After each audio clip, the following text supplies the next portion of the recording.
Some crimes are so disturbing and mysterious that even decades later, no one has been able to solve them.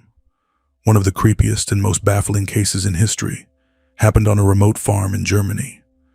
The Hinterkaifeck murders, a family brutally slaughtered, strange footprints, eerie sounds, and an unknown killer who may have been living inside the house before the murders even happened.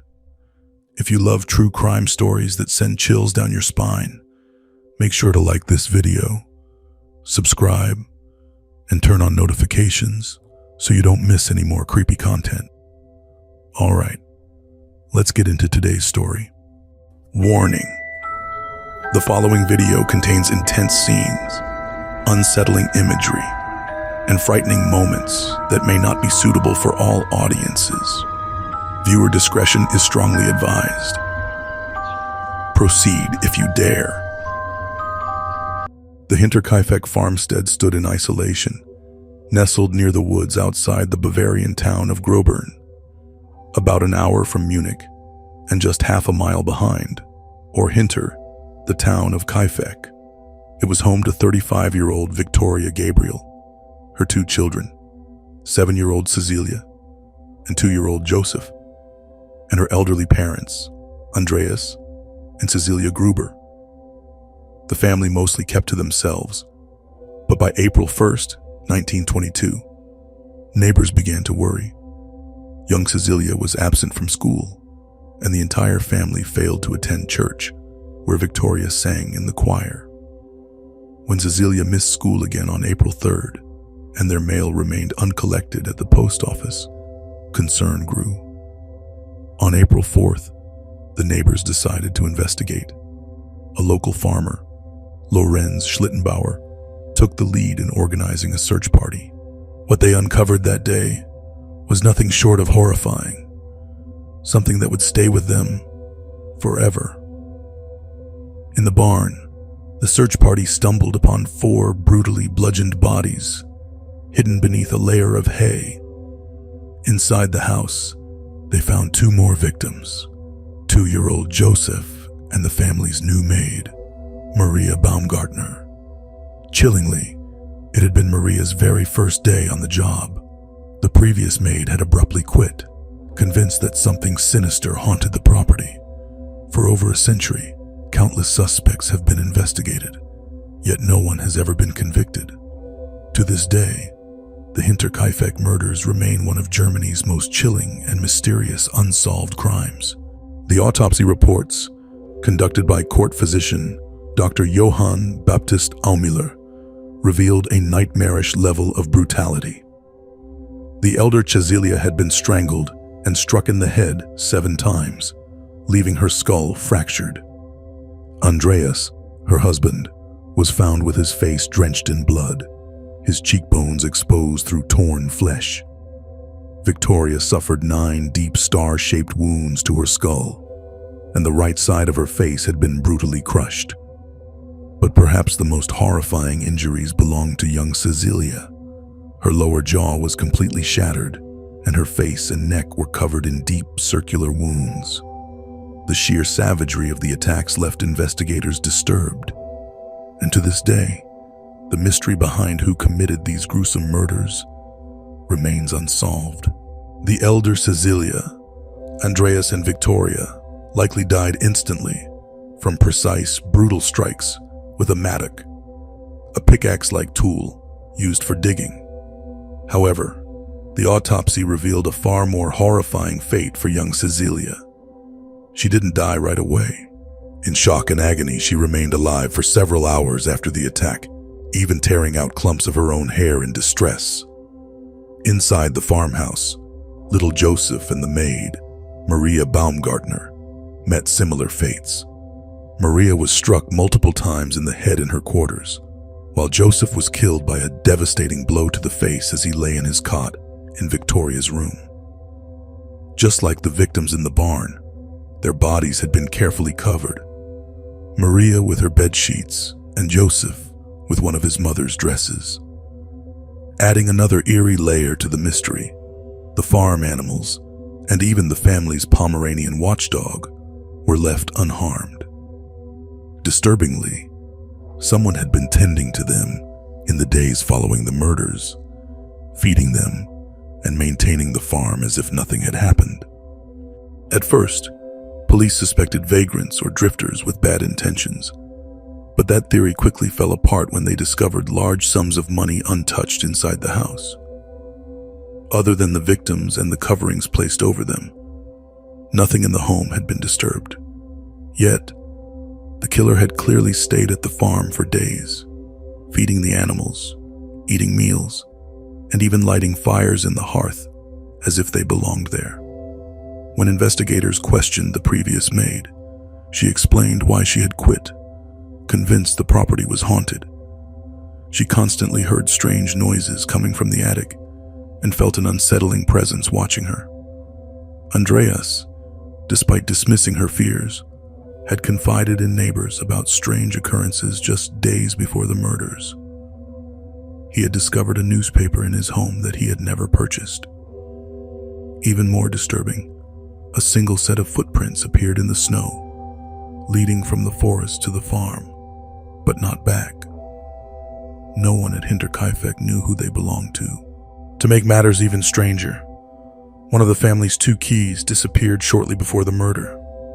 Combined with the footsteps from the woods, sounds in the attic, and a smoking chimney in the days following the crime, these odd details comprise a profile of a ruthless intruder who may have taken up residence in the house. Suspicion eventually fell on several men connected to the family, partly due to some domestic issues at the farm. Victoria, a widow whose husband had died in World War I, had an unknown father for her son, Joseph. She had previously been in a relationship with Lorenz Schlittenbauer, or Sheba Bauer, the man who had led the search party that discovered the bodies, and both of them had publicly referred to Joseph as their child. They had even planned to marry, but their relationship ended when Andreas intervened. Schlittenbauer went on to marry someone else, and they had a child who tragically died in infancy. The police eventually focused on Schlittenbauer as a prime suspect. Their theory was that, traumatized by the loss of his child and unwilling to support Joseph, he may have gone to the farm, just a few hundred yards from his own, and murdered Victoria and her family. This theory gained traction due to the odd behavior he exhibited during the investigation. He was seen viewing and handling the bodies with a lack of repulsion, which struck others as strange. He also appeared familiar with the farm. Despite extensive questioning, the police couldn't definitively place him at the crime scene. They reasoned his strange behavior could be a result of shock, and his familiarity with the farm came from his past relationship with Victoria. With Schlittenbauer ruled out, the police turned their attention to Victoria's husband, Karl Gabriel, as a possible suspect, theorizing that he had survived the war, returned home, and killed his family. However, this theory was quickly disproven when they discovered that Karl had been killed in France on December 29, 1914, during the early months of World War I. Several of his fellow soldiers confirmed his death and attested to having seen his body. Another theory that emerged was that Joseph might have been the child of Victoria and her father, Andreas, and that one of them had killed the entire family before taking their own life.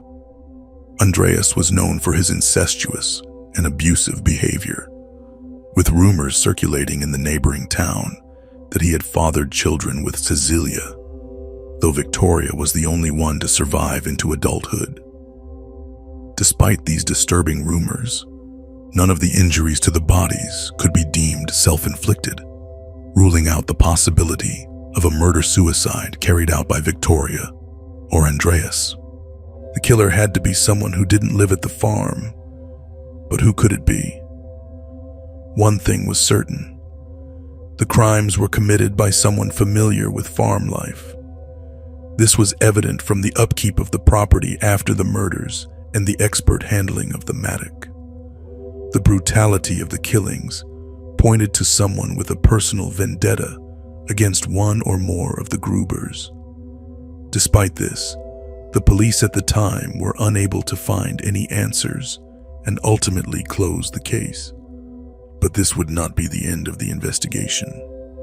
The Hinterkaifeck case has been reopened multiple times over the years, with even clairvoyants given a shot at solving it. In his book, Hinterkaifeck, Spuren eines mysteriösen Verbrechens, Hinterkaifeck, Traces of a Mysterious Crime, author Peter Leuschner reveals that shortly after the original autopsies, the Gruber family and the maid's bodies were beheaded, and their skulls were sent to Munich for examination in search of metaphysical clues. Unfortunately, the skulls remained silent. In 1923, the farm was demolished, and the Gruber family, along with the maid, were buried without their heads in a plot in Weidhofen. The skulls were lost during World War II. Much of the initial evidence collected from the crime scene is either lost or too degraded to reveal any new information. However, in 2007, the Fürstenfeldbruck Police Academy took on the Hinterkaifeck murders as a cold case. Due to the basic forensic methods used in the original investigation, along with missing evidence and the deaths of some suspects, they were unable to definitively identify the killer, though they did come to a consensus on a theory. Out of respect for the surviving family members of those connected to the crime, that theory remains confidential. At this point, it seems unlikely that the public will ever learn who committed the murders or why. The secrets the Gruber family kept, both in life and in death, now rest with them in their graves. The Hinterkaifeck murders remain one of the creepiest and most disturbing unsolved crimes in history. Was it a revenge killing? A break-in gone wrong? Or something even stranger? Let me know what you think in the comments below. If you love eerie and unexplained true crime cases, make sure to like this video, subscribe, and turn on notifications so you never miss a story. Until next time, sweet dreams.